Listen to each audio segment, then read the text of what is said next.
লোডশেডিংই বলি আর মেরামত শেডিংই বলি, গ্রামাঞ্চলে 10 থেকে 12 ঘন্টা বিদ্যুৎ থাকে না, এটাই হলো বাস্তবতা। 10 থেকে 12 ঘন্টা বিদ্যুৎ থাকে না, এটার সাথে আমি একমত না। মাননীয় সদস্য রুমিন ফারহানা, ব্রাহ্মণবাড়িয়া। মাননীয় স্পিকার, আপনাকে অসংখ্য ধন্যবাদ।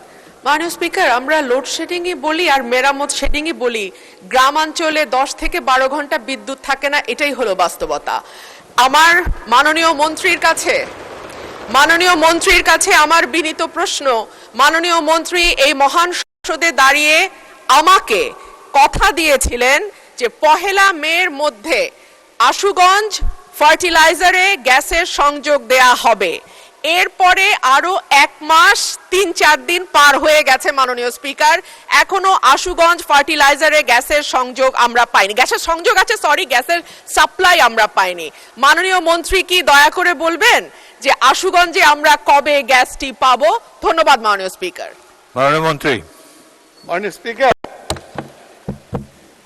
মাননীয় সংসদ সদস্য রুমিন ফারহানা প্রথমেই যে কথাটা বললো যে 10 থেকে 12 ঘন্টা বিদ্যুৎ থাকে না, এটার সাথে আমি একমত না। JBS হোল্ডিংস লিমিটেড,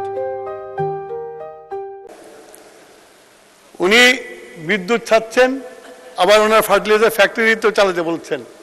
গ্যাসের তো আমার সংকট আছে, সেই জন্য আমাদের বিদ্যুৎ প্ল্যান্টগুলো চালিয়ে রাখতে হচ্ছে এবং সেই জন্য তার ওখানে সংযোগ দিতে পারছি না আমরা।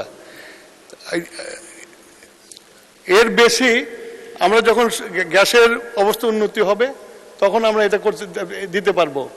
আর 2 নম্বর হলো যে গত 17 বছরে কোনোদিন ড্রিলিং করা হয় নাই, আমরা এই প্রথম এসে ড্রিলিং শুরু করেছি। আমরা আশা করি ইনশাল্লাহ আমরা গ্যাস পাবো। গ্যাস পাওয়ার পরে আশুগঞ্জ ফার্টিলাইজার, যত ফার্টিলাইজার ফ্যাক্টরি আছে সব ফার্টিলাইজারে আমরা সংযোগ দিতে পারবো।